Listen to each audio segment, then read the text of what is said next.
Олон улсын хүний эрхийн өдөрт зориулан бүтээв. Үндэсний олон нийтийн телевизийн Монголын мэдээ агентлагаас бэлтгэн хүргэж байгаа нэвтрүүлгийг та хүлээн авч байна. ММ агентлагийн хувьд цагийн хүрд болон бусад мэдээллийн хөтөлбөрөөр үзэгч тантай үргэлж хамт байдаг. За бид мөн мэдээллийн хөтөлбөрөөс гадна нийгэм тулгамдсан зарим асуудлаар тусгай нэвтрүүлэг бэлтгэн хүргэж байд юм а. Энэ удаагийн хөндөж байгаа сэдэв бол бидний анзаараагүй гендер юм. За гендерийн асуудлыг яагаад анзаараагүй байдаг вүлээ? Энэ асуудал нийгэмд байнга яригдж байдаг шүү дээ гэж иргэд хэлэх байхаа. Харин гендер гэж яг юу хэлээд байгаа юм? Энэ нь ямар ойлголтыг тайлбарладаг юм гэдгийг би танаас асуумаар байна. Өстой ойлголт байхгүй наа. Ер нь одоо гендер гэж сонсч байсан. Гендерийн асуудал Сонсч байсан. Эмэгтэй тал нь л их даван байсан. Эмэгтэйчүүд нь одоо нэг удирдах байгууллагад баг байна уу гэсэн ойлголттой байгаа шүү дээ. Байгууллах тэд нар ч ер нь эмэгтэйчүүдийн ихэнх нь байх жишээтэй гэл. Тэрэн дээр л гендер асуудал яригддаг байх та. Эмэгтэйчүүдийн эрхийг хамгаалах. Тиймэрхүү дотготой та. Гендер асуудал эмэгтэйчүүдийн асуудлыг хэлвэрэд байгаа. гендер гэхгүй шүү дээ. Төрөд эмэгтэйчүүдийг оруулахын тухай асуудлыг яриад байгаа. Зүгээр би англи хэлд муу учраас саад утгахыг мэдэхгүй. Секс гэдэг үгийг биологийн хүйс гэж тайлбарладаг. Тэгвэл гендер гэдэг нь нийгмийн хүйсийг хэлдэг юм байна. Хамгийн энгийнээр тайлбарлавал нийгэмд эрэм хүйс бүх талаараа энэ тэнцүү байх ёстой гэсэн үг. Жишээлбэл яг л шувууны хоёр далавч шиг. Хэрвээ шувууны нэг далавч нөгөөгөөс арай богино, эсвэл гэмтсэн, нэг бол огт хүчгүй. Ер нь ямар нэгэн асуудалтай бол өрөөсөн далавчаараа нисэж чадахгүй. Үүнтэй адил улс орны хувьд ямар нэгэн доголдолгүй жигд хөгжихийн тулд эмэгтэйчүүд эрчүүдийн тэнцвэрийг маш нарийн анхаарах ёстой байдаг.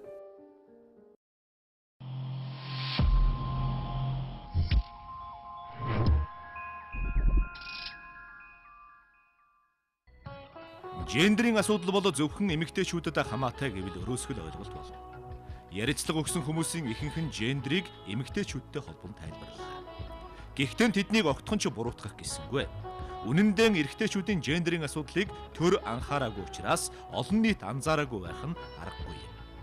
Анхаарлын гадна байдаг ч Монгол эрчүүдийн гендерийн эрхтгш байдал ноцтойгоор зөрчигдөж, аюултай төвшөнд хүрчээд байгааг онцолж байна. Эрэгтэй хүний зовлон ямар вэ? Эрэгтэй хүн яагаад архинд ороод байгаа? Яагаад гэр бүлтэйгээ харамжгүй байгаа даа?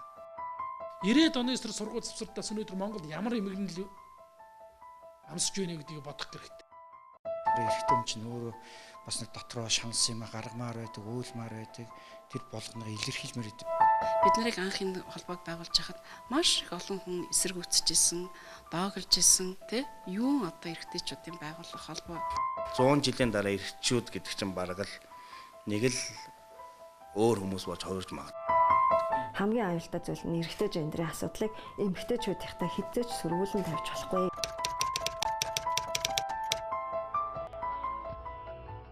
Монгол эрчүүд дэлхийн талыг эзэж явсан түүхтэй. Гэтэл өнөөдөр хүн амынхаа талд нь ч хүрэхгүй байна. Нийт хүн амын 53% нь эмэгтэйчүүд, 47%-ийг нь эрэгтэйчүүд эзэлж байна. Өнөөдрийн байдлаар Монгол улсын хүн ам 2,861,400-д хүрчээ. Эрчүүдийн тоо эмэгтэйчүүдээс бага байгаа нь нийгэмд хүйсийн тэнцвэр алдагдсны хамгийн наад захын жишээ. Цаашилбал эрүүл мэнд, боловсрол, хөдөлмөр эрхлэлтэд хүйсийн тэнцвэр хэр зэрэг алдагдсан бэ гэдгийг харж болохоор байна. Энэ гурван салбар бол аливаа улс орны гендерийн харьцааг харах хамгийн гол шалгуур юм а.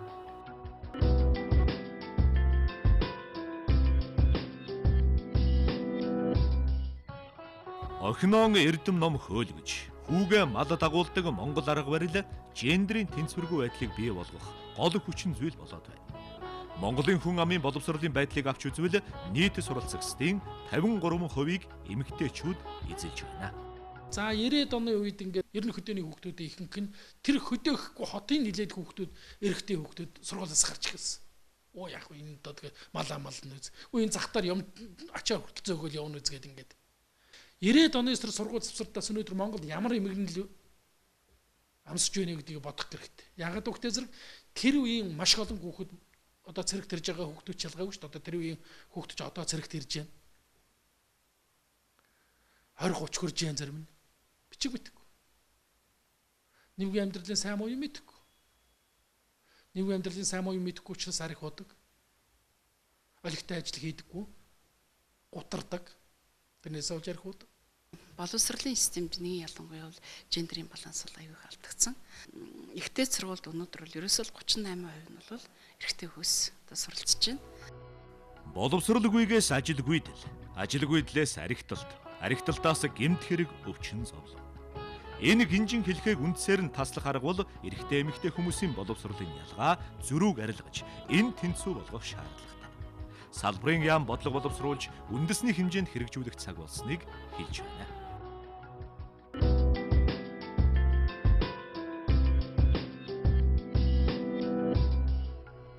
Ажилтай байх уу үгүй юу гэдэг мэдлэг боловсролтой холбоотой.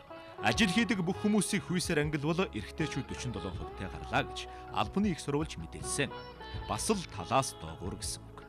Эрчүүд хэдийгээр улс төр удирдах албан тушаалд зөнхилж байгаач нийт ажлын байрыг эмэгтэйчүүд эзэнсэн гэхэд хэлцдэггүй байна. Өнөөдөр ерөнхий боловсролын сургуулийн багш нарын ерөнхийдөө бол одоо 70% нь бол эмэгтэй багш нар байдаг. За эмч нарын бас одоо 75% нь бол ерөнхийдөө эмэгтэй эмч нар тий байдаг жишээтэй. Ажилд авах болохоор боловсралгүйгээр нөө эрэгтэй өгчин хамгаалагч болно, таксины жолооч болно, барилгачин болно. Эсвэл нэг гүйдэг ажил хийдэг болдог. Ийм үед боловсралгүй хүн яаж нийгэм чин хөл нийлүүлж ажиллах юм бэ? Гэтэ зэрэг эндээс нэхлээл ажиллах хэрэгтэй байхгүй. Гадагшаа дотгошоо тэр хар ажил солонгос хаашаач үдээ нөгөө эрчүүд нь голцоо явж ил байна.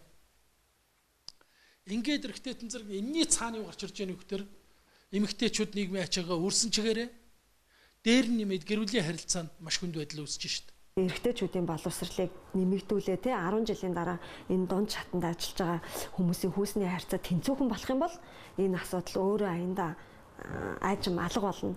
Аль аль нь ачаагаа тэнцүүхэн үржиж Монгол гэр бүлүүд аз жаргалтай байна гэж би боддог. Ажил хийх эрчүүд байхгүй дэм биш. Хөдөлмөрийн уян хатан бодлого дутагдж байгааг мэрэгжилтнүүд хэлдэг. Тэр тусмаа эрчүүдэн ажилуулах бодлого дутуу байна. Хятадууд Монголд ирж, монголчууд Солонгос явж байна.